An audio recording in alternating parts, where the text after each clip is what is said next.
అందరికీ నమస్కారం. ద్వాదశ రాశుల్లో ధనస్సు రాశి. ఈ రాశి వారి పరిస్థితి ఎట్లా ఉంటుంది అంటే, ఒక్కటే ముక్కలో చెప్పాలి అంటే వారి రాశిలోనే ఉంది ధనస్సు. ఒక్కసారి ఆ ధనస్సు నుంచి బాణాన్ని విడిచిపెట్టామా అది రామబాణంలాగా వెళ్ళిపోతుంది. అయిపోయింది, గింతే. అంత మంచిగా ఉంటుంది.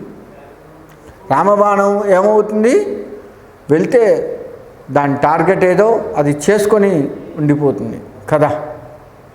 రామబాణం అంత గొప్పది, ఎక్కడా కూడా దానికి వ్యతిరేక ఫలితాలు ఉండవు, దాన్ని ఛేదించే వాళ్ళు ఉండరు. ఆ విధంగా ఈ రాశి వారికి ఉంది. అందుకే ఈ రాశి ఒక్క ముక్కలో చెప్పాలంటే రామబాణం అంతే అని చెప్పిన కారణం ఏంటి అంటే అంత బాగుంది అని చెప్పడం నా ఉద్దేశం. ఈ రాశి వారికి అన్ని రంగాల వారికి ఇట్లనే ఉంది. ఇకపోతే వీరు చేయవలసింది ఏందయ్యా అంటే, అంతా బాగుంది కదా అని చెప్పి తొందరపడతారు. అదొక్కటి తగ్గించుకోండి.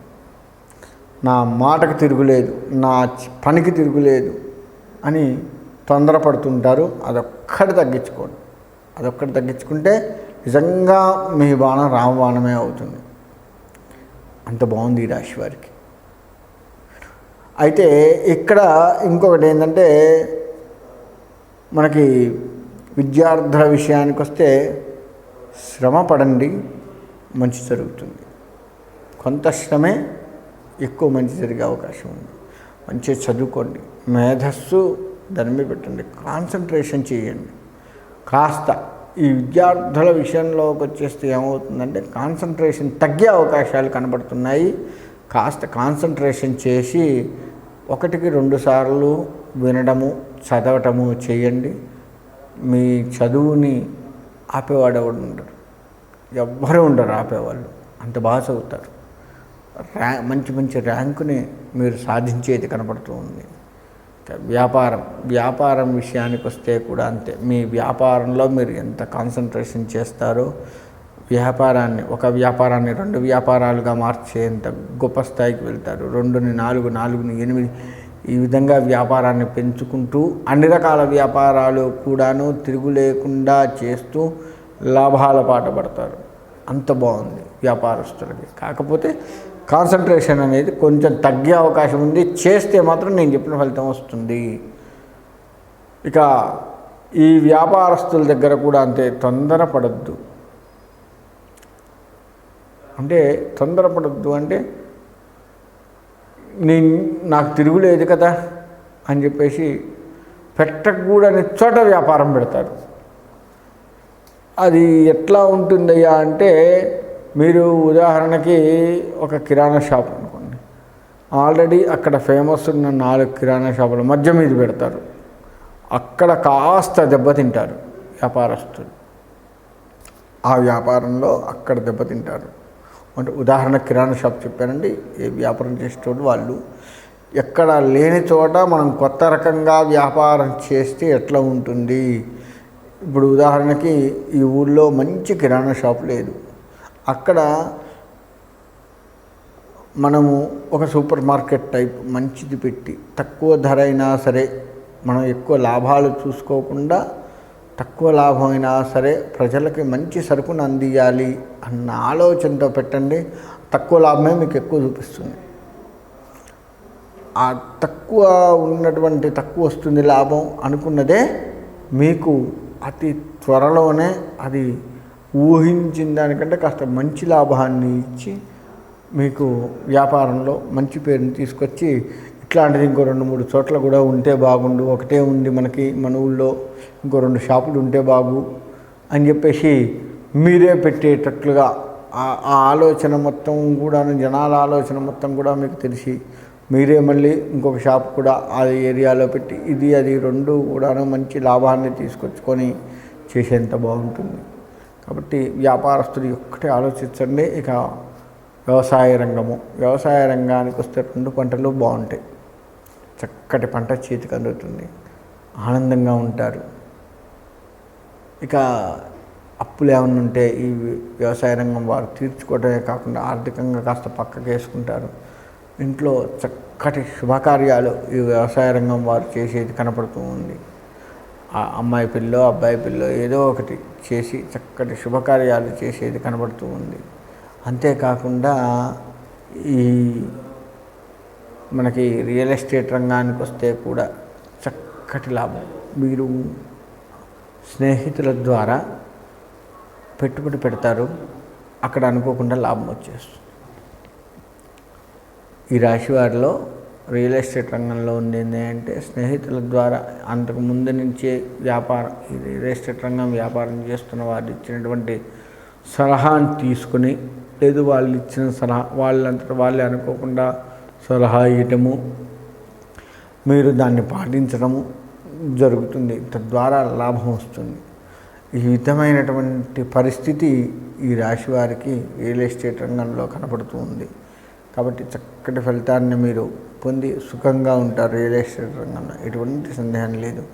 ఇక రాజకీయ రంగానికి వస్తే కూడా మీకు తెలియకుండానే ఎక్కడెక్కడ ప్రజలు కష్టపడుతున్నారో మీ నియోజకవర్గంలోకి అక్కడికి మీరు అనుకోకుండా వెళ్తారు. వెళ్ళి అక్కడ కష్టాన్ని మీ కష్టంగా భావించి పై అధికారులకి ఈ విషయాన్ని మొత్తం కూడా తెలిపి అక్కడి నుంచి కొంత ఫండ్ తెచ్చి ఈ ప్రజలకు ఇచ్చి వాళ్ళ మన్ననలు పొందుతారు.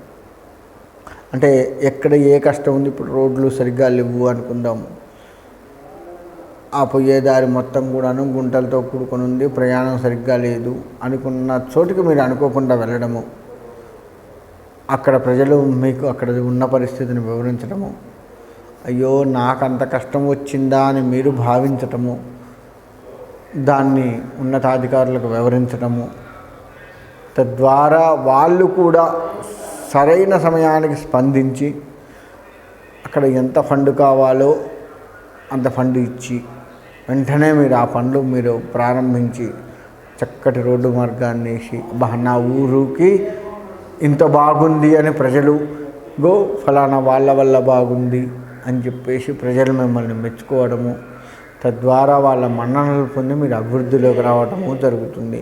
రాజకీయ పరంగా అంత బాగుంది రాజకీయ నాయకులకి. కాబట్టి ఎన్ఆర్ఐలు కూడాను మేము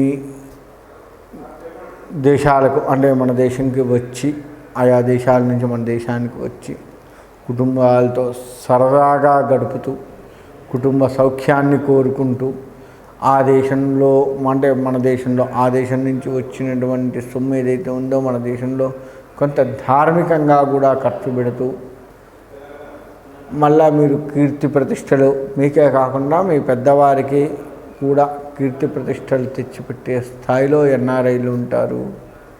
కాబట్టి ఎన్ఆర్ఐల విషయంలో కూడా ఎక్కడా కూడా ఏ ఇబ్బంది లేదు, అన్ని రకాలుగా బాగుంటారు. ఆ విధమైనది కనబడుతూ ఉంది.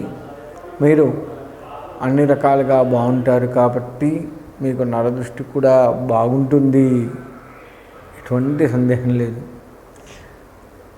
నరదృష్టికి మీరు చేయవలసింది ఏందయ్యా అంటే హనుమంతుడికి బాగా పూజ చేయండి, హనుమంతుడికి సింధూర అభిషేకాన్ని అర్చనలు చేయండి, తమలపాకు పూజ చేయండి, అభిషేకాలు ఎక్కువగా హనుమంతుడికి చేయండి, సింధూరం ఎక్కువగా రాయండి. దాన్ని మీరు ప్రతిరోజు కూడా సింధూరాన్ని నుదుటిన ధరించండి. ఈ రాశివారు మీరు ఎంత హనుమంతుడికి పూజ చేస్తూ ఆ సింధూరాన్ని ధరిస్తూ ఉంటారో ఈ రాశివారికి అంత నరఘోషపోతుంది.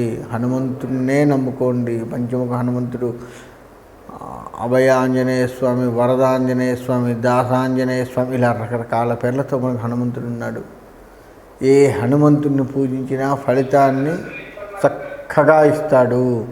కాబట్టి ఆ విధమైన ఫలితాన్ని మీరు పొంది ఆ హనుమంతుడి అనుగ్రహంతో మీరు ఇంతకంటే చక్కగా ఉండి ఎక్కడా కూడా నరఘోష అనేది లేకుండా మీరు తృప్తిగా ఉంటారు. కాబట్టి చక్కగా ఉండాలి అని కోరుకుంటూ ఈ రాశి వారికి అన్ని రంగాలుగా బాగుంది కాబట్టి హాయిగా ఉండాలి అని కోరుకుంటూ సెలవు తీసుకుంటాం.